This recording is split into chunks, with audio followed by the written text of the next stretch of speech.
Yo, what's good? It's your boy Dot from Dot Me Now Coaching and Entertainment. For coaching, my links are down below. Like the video, subscribe if you're new, because in today's video, we are going to be talking more about discipline. This is episode number 3 of this discipline mini series, this discipline mini course. And today's video specifically is going to focus on dopamine and how it can become your best friend or your worst enemy. You're going to understand how dopamine works, how it can work to your advantage, and also how it works to your disadvantage. Starting off, we're going to talk about how dopamine could kind of be messing you up, but then we're going to talk about how to flip it all around and make it your best friend. You feel me? So here's how dopamine works, right? Every time you see a certain cue that indicates a reward, you produce dopamine. Now remember, if you guys been watching this series in order, which you probably should have been doing, if you haven't seen part 1 or part 2, literally just go to my YouTube and look at the discipline playlist and start from the beginning. You feel me? But in the video about habits, right? How did we say that habits work? Habits work with a cue, right? An action and a reward. So anytime that you see something that indicates a cue, or anytime you see a cue that indicates a reward, you start to produce dopamine in anticipation of fulfilling this cue to get that reward. For example, if somebody likes to, intake alcohol, right? And then they see an alcohol bottle, not even that. Let's say they see an alcohol bottle, but it's empty and it's on the street. Once they see the alcohol bottle, that could be a cue to their brain that says, yo, alcohol leads to the action of drinking alcohol. Then once I drink it, I feel good, right? So once you see that bottle, it could produce dopamine that makes you want to go get a bottle of alcohol. You feel me? So that's how dopamine works in the short sense, right? When you start to produce the dopamine, right, it creates a craving for you to act on that cue. And if you don't, you'll have a significant decrease in dopamine, which causes like this certain drop. It could cause a feeling of like annoyance, dissatisfaction, a minor sense of like depression. You feel me? So dopamine makes you kind of fixate on this urge until you act on it. But understand that the fixation does not lead to happiness. It simply just calms the anxiety you felt for not having it. So like when you build this dopamine up, right? Once you satisfy the craving, you don't actually become happy. You just stop being as anxious. It's like this. I see a cue. Oh my God, I want to do that thing. I want to do that thing. You do it.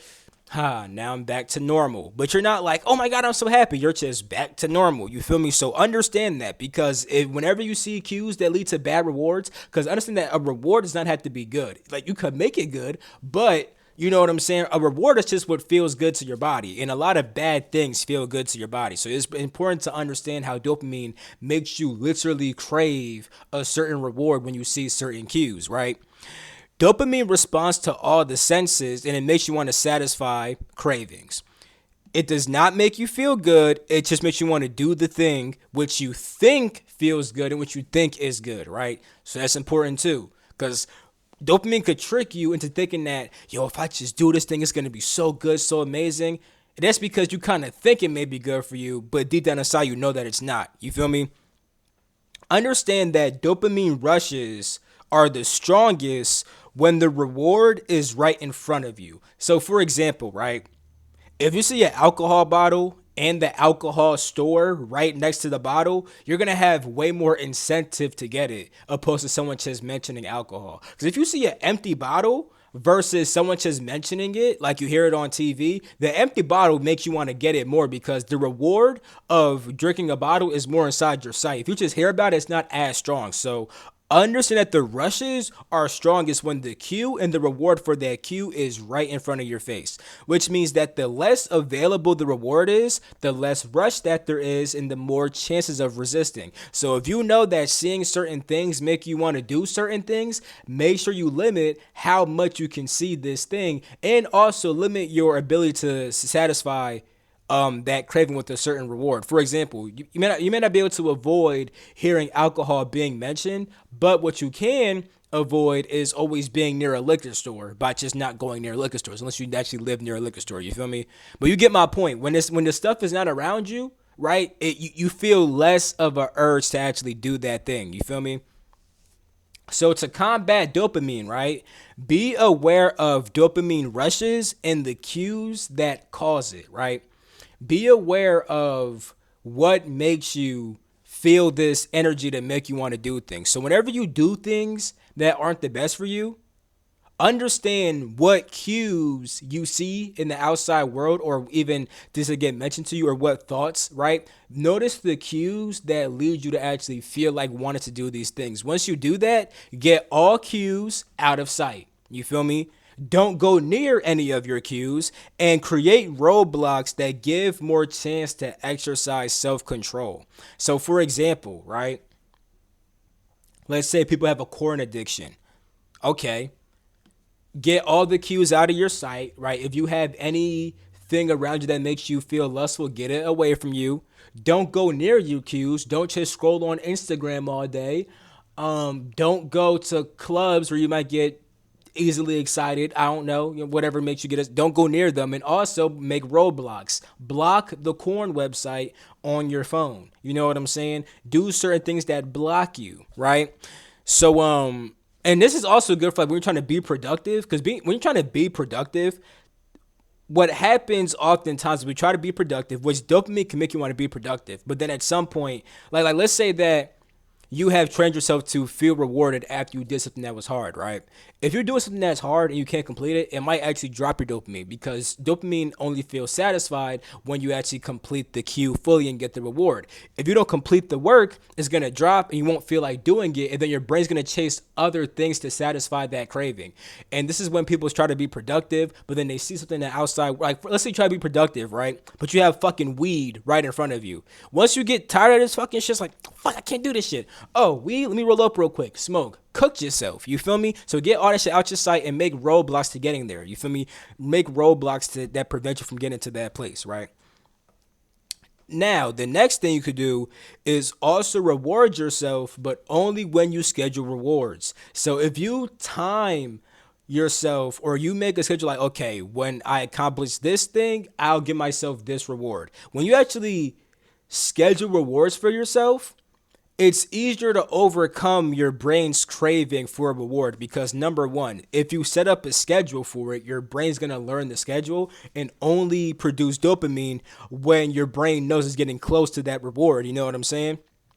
On top of that, if a craving does pop up, right, you kind of have more in your mind that I'm gonna reward myself anyway on this later date, so I could ignore this shit way easier. You feel me? So understand that dopamine, right, seeks instant gratification. When you wait to give in, even just like 10 minutes, bro, the rush lessens and or it completely just goes away. So it's always based upon instant gratification. If you don't gratify it, it goes down and eventually goes all the way around. So here's how you deal with dopamine rushes when they pop up, right? Acknowledge the craving and the feeling. Then think about your why, right? Why you want to be disciplined, why you want to stop doing things, why you want to start doing new things, right? Think about your why, and then think about how satisfying my fault. And then think about how, I was going to say, think about how satisfying your craving helps your why, but that's not what I meant to say. Once you think about your why and the importance of your why, think about how giving into your craving could throw you off from why you're even doing what the fuck you want to do. And on top of that, think about the reward that you'll get if you fully fulfill your why, right? If you fully achieve your goals and stay disciplined, right? Think about all that, you feel me? So don't obsess about letting go of the thought. Just think about something new. And this is one of the best things. When you try to stop thinking a thought, it just keeps on popping up. Just think a new thought, but don't think a new thought trying to avoid the old thought. Just make it one stream of thought. Oh, I have a craving. That's cool. Let me acknowledge it. I definitely have this craving. Wait a minute. Why do I want to be disciplined again?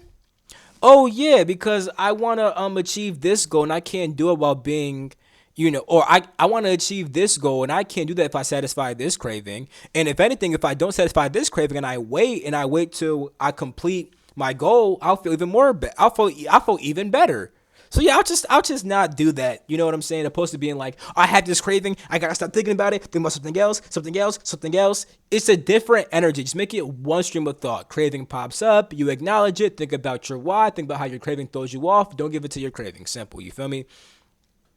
Understand that this can help also. If you can't knock the craving, mitigate the damage by giving your brain a different reward. So let's say like you're craving chocolate, right? And you're trying to stop eating chocolate. If you can't knock the craving, just get a healthier chocolate. You know what I'm saying? Want to know why? Because one, nigga, it satisfies the craving on some level, and two, the good chocolate probably gonna taste like shit anyway, and that's actually good because if you keep on giving yourself the bad chocolate, your brain starts to realize that this is not as much of a reward as I think it is. Therefore, I'll just stop craving this thing. You feel me? Same with like if you're craving some type of candy and you eat like a fucking like let's say you're craving fucking airheads. I used to be an airhead demon, bro. Fuck you mean, bro. I used to fucking love airheads. Now I'm good off that shit. But okay, they got the blue raspberry flavor. They got the fucking whatever flavors they got, bro. Find the fruit that matches the flavor. Get you some blue raspberries. You know what I'm saying? Get you some cherries. You feel me? And make a fruit bowl and eat that. One, it's probably still going to taste good. And then two, you train yourself to, go for new rewards. And then three, if you don't enjoy it that much, it kind of just makes your brain want to stop craving that thing anyway, because clearly your craving led you to eat this bullshit. So if you eating bullshit when you have this craving and you don't like the bullshit, your brain gonna say, fuck, I'm gonna stop craving this shit because it always leads to bullshit anyway. You see? Now let's speak about how dopamine could become your friend, right? So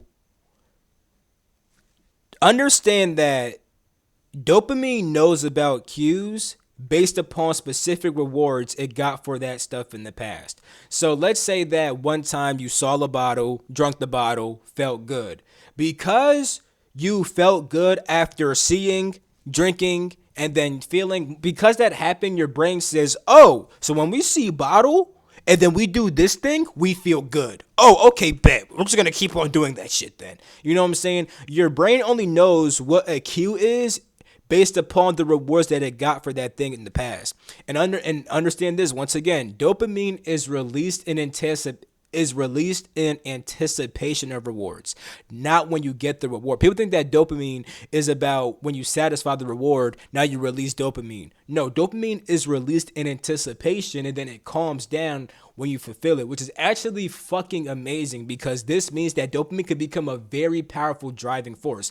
If dopamine only got released once you accomplish the goal, that would actually kind of suck because you don't feel good until you accomplish the goal. But if dopamine gets released to make you accomplish the goal, now you feel good and motivated to accomplish this thing.